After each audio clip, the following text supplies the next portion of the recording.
list time? Or top 10 time? Whatever, you decide. So today I want to mix it up with something a little bit different, and that's the top 10. And if you know me, you always know I want to stay on the topic of TMNT. With 2018 starting a new TMNT show, a new TMNT toy line, I want to look back at 2012 and the characters we never got in figure form. So without further ado, here are my top 10 2012 TMNT characters that never got a figure. Number 10. Pecks. Pecks only shows up in one episode of the 2012 TMNT show, but she sure leaves a big impression.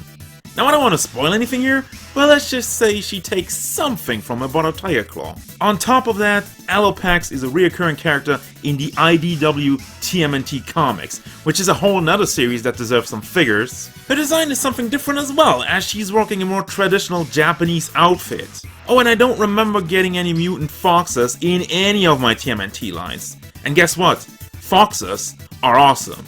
Pecks would have brought something new to the line entirely, but she's only at number 10 because her appearance in the show was very short-lived. Number 9. The Punk Frogs, Genghis and Rasputin. Can't blame Playmates for being inconsistent. It's funny to me that there are always 4 Punk Frogs, but we keep getting just 2 of them in figure form. I mean, what's up with that? The vintage 1987 line had the exact same problem than the 2012 line. We only got Napoleon and Genghis, while in the new one, we got Napoleon and Attila. Man, somebody really favoring Napoleon here. It's a shame too that we never got the complete team, especially with the new show giving all of the frogs their own personal design.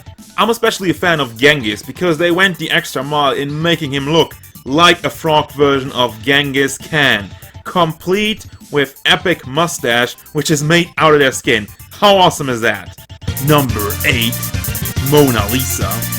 You know what's important to me? Legacy characters. And I'm probably gonna repeat that a few more times. Getting an updated version of your old school TMNT toys is an amazing feeling. That goes for the Punk Frogs. And number 8 on this list, Mona Lisa. Compared to her 1987 counterpart, 2012 Mona did show up a couple of times on the TV show. 87 Mona only had one appearance, but apparently that was enough to give her a figure, while 2012 didn't. This version of Mona Lisa looked and acted a lot more badass than the old school counterpart. She's carrying around a giant laser sword and space armor. She also did end up as part of the Mighty Mutanimals as the show went on, which is another group we'll never be able to complete in figure form due to her exclusion. More on that later. Number 7. Triceratons. The Triceratons are yet another staple in the TMNT universe, and 2012 was no different. They showed up numerous times throughout the show, but in the end, we only get one Triceraton figure in form of Moza. But what about the other ones? You know, Zanmaran, Zork, Xeno. This seems to be another throwback to the vintage line, as we only got one Triceraton figure in there as well. 2003 fared a lot better in that regard. I mean, come on!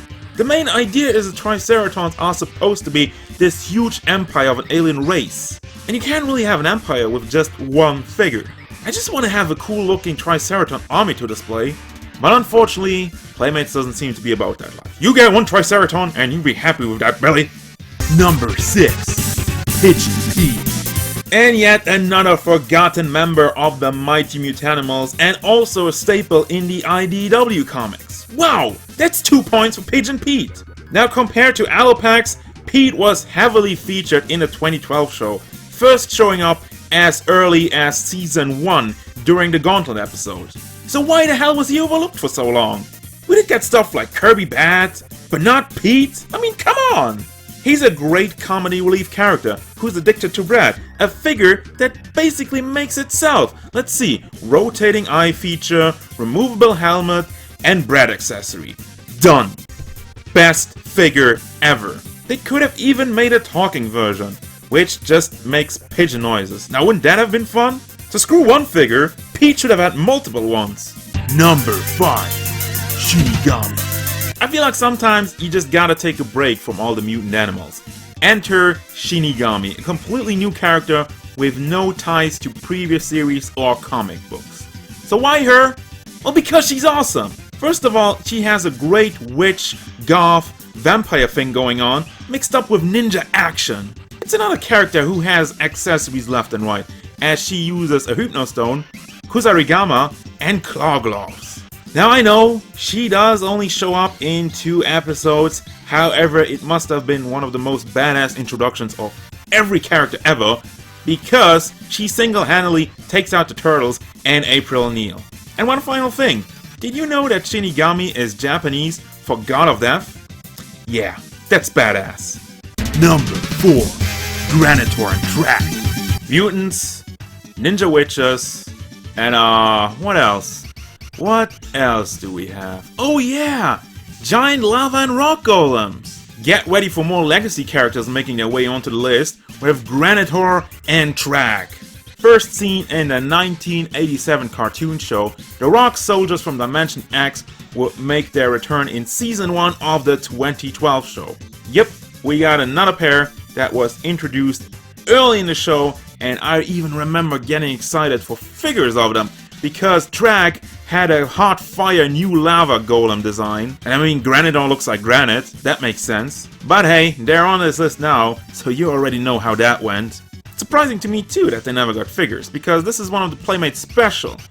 Do 1 mold, do a repaint, sell 2 figures. Profit. I mean, come on, they love doing that, especially for the 2012 line. Shots fired. Number 3. Cavazos. It's the return of the Dragon Lords.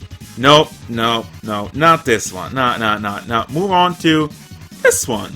Cavazos is a freaking dragon who appears only in the 5th season, but basically takes over the role as main villain.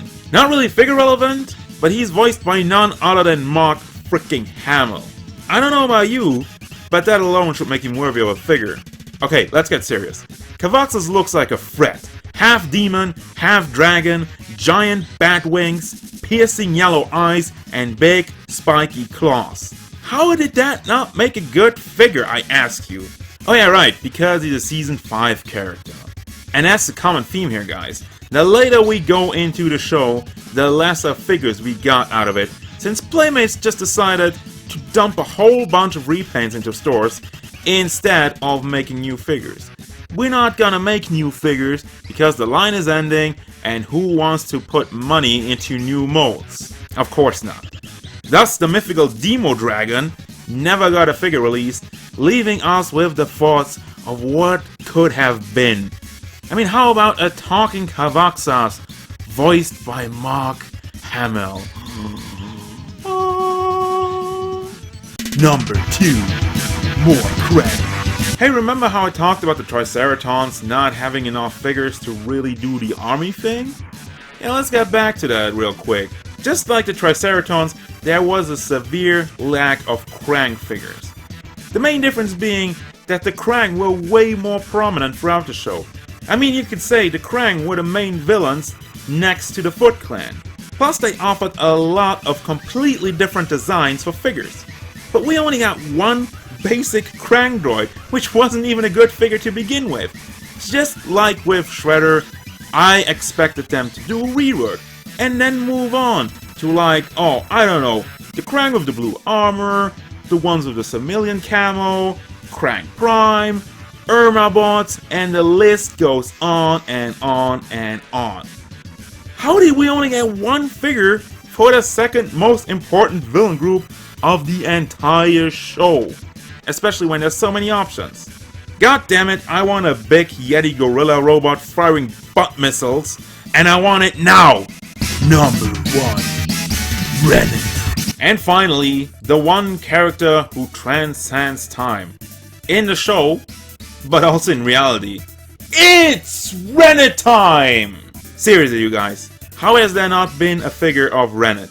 Sure, she might not have been featured on the 2012 show that prominently, but she's number 1 because she has shown up in pretty much every other form of TMNT media.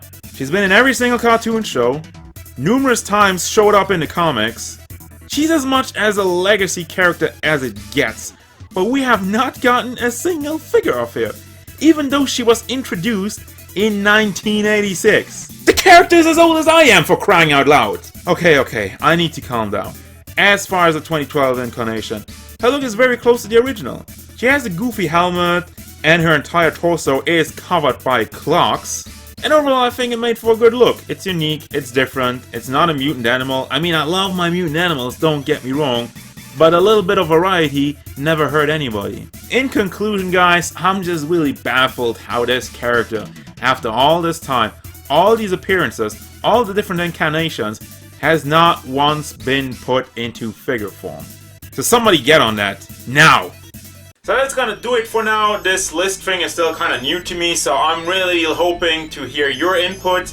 Let me know if you like it or not, or what I can do better, or what I can do different. You know, I'm open to ideas because it's a new way, it's a new day, and it's a new idea I want to keep making better, and bring that to the channel whenever there's a list, an idea, something up there that I want to bring to you guys. But as usual, thank you very much for watching. Don't forget, if you enjoyed this top 10, hit it up with a like, subscribe to the channel, and stay tuned for more figure reviews, gameplay stuff, top 10s, and whatever TMNT stuff I want to do.